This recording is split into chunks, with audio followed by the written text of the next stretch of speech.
कक्षा 12वीं के सभी विद्यार्थियों, 12 फरवरी के दिन आपका फिजिक्स का पेपर है और उसी श्रृंखला में यहाँ पर बेहतरीन सा एक सैंपल पेपर लाए हैं।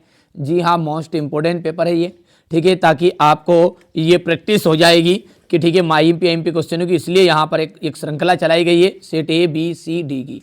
बढ़िया से आप तो कंप्लीट करिएगा, मेरी गारंटी है यदि आप ये 4 पेपर का लगा के जाते हो तो 65 से 70 नंबर के बीच में आएंगे, ठीक है, क्योंकि पूरे समाहित किए गए, मैंने जितने भी खास प्रश्न हैं इसमें पूरे निचोड़ इन 4 सेटों में डाल दिया है। चलिए तो शुरू करते हैं। आवेशित खोखले गोले के अंदर विद्युत क्षेत्र का जो मान है वो मान कितना होता है?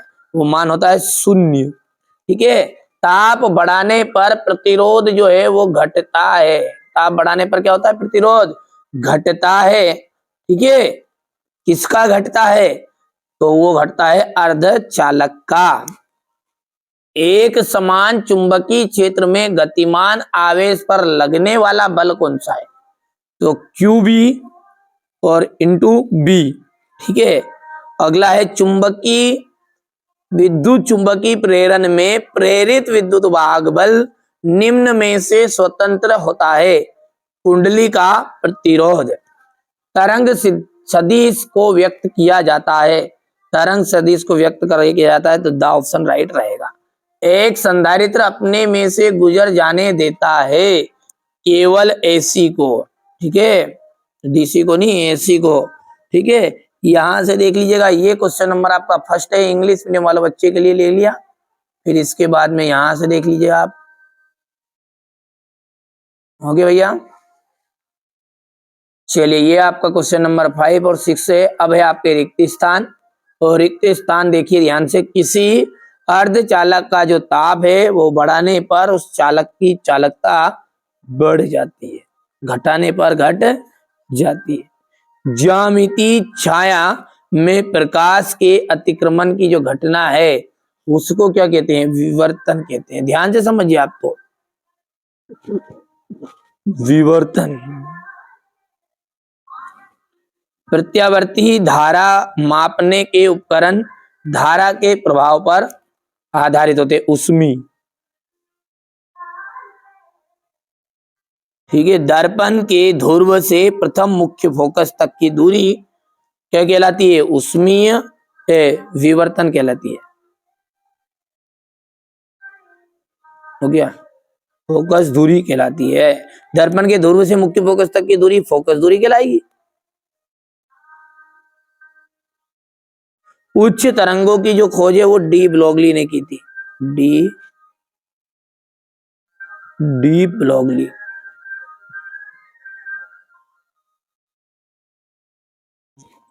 नाभिक में न्यूट्रॉन का द्रव्यमान लगभग प्रोटॉन के द्रव्यमान के बराबर होता है।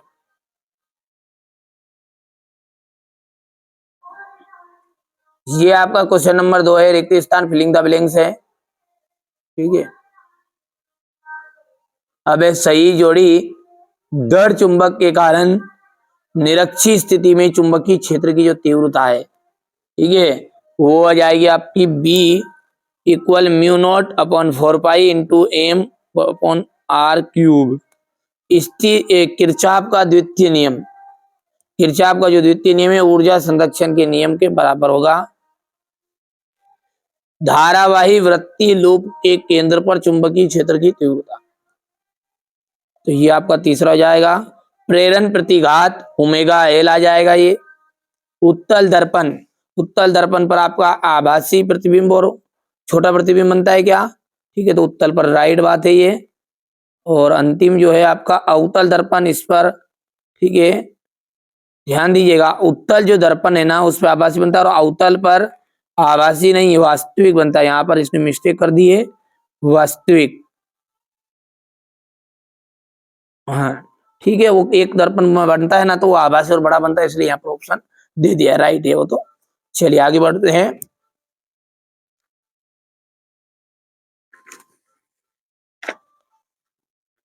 ये देखिएगा यहां से क्वेश्चन नंबर 3 जो है, ठीक है,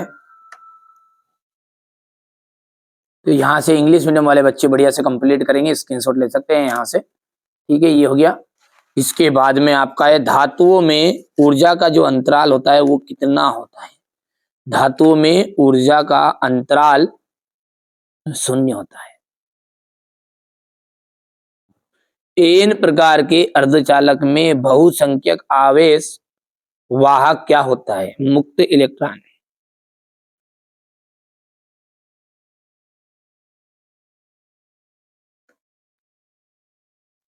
फिर प्रकाश विद्युत प्रभाव की व्याख्या सर्वप्रथम किसने की थी?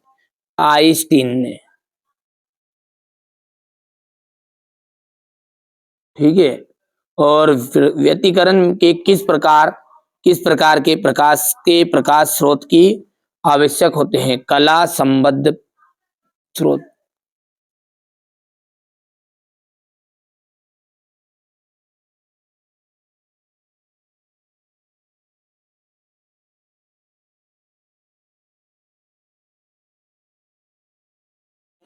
विस्थापन धारा किस कारण से उत्पन्न होती है? समय परिवर्तनी।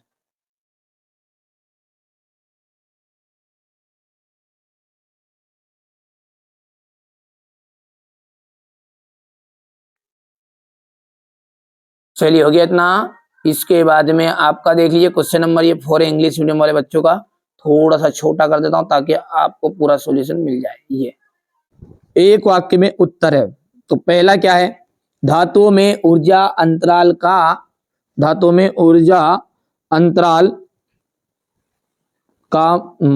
अंतराल कितना होता है? तो धातु अंतराल होता है शून्य। कितना होता है? शून्य होता है। ठीक है भैयू। अगला क्या है अपना इसमें कि एन प्रकार के अर्धचालक में बहुसंख्यक आवेश वाहक क्या होता है? मुक्त इलेक्ट्रॉन।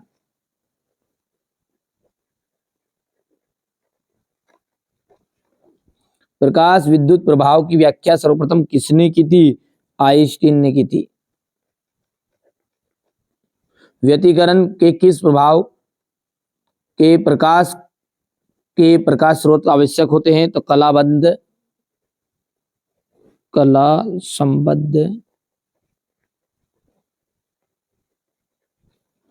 और पांचवे का आपको लिख देना है यहां पर समय परिवर्तनीय।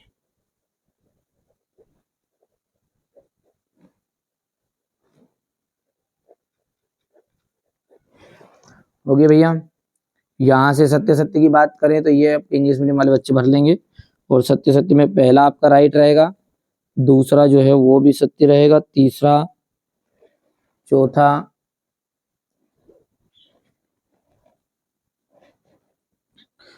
क्या है आपका वो भी सत्य रहेगा, और पांचवा जो है वो आपका असत्य रहने वाला है। ठीक है भैया। चलिए इसके बाद में हमारे बच्चे ये इंग्लिश मीडियम वाले बच्चे यहाँ से भरेंगे। ठीक है। आप तो बढ़िया से IMP चीजें दे रहे हैं, कंप्लीट करो, है ना। ये संधारित्र किसे कहते हैं? ये आपका क्वेश्चन नंबर 7 है। ये 8 है।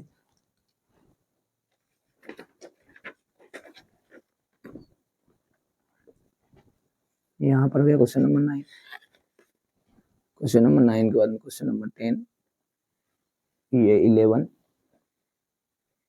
ये आपका 12, 13 हो गया।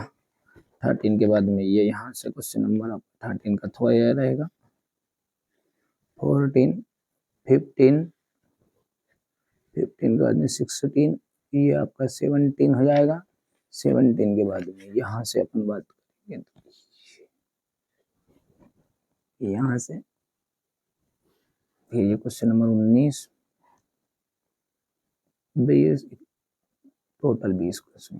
तो ये मैंने आपको है ना, ठीक है भैया, ये सेट डी बता दिया है। कौन सा? फिजिक्स का सेट डी।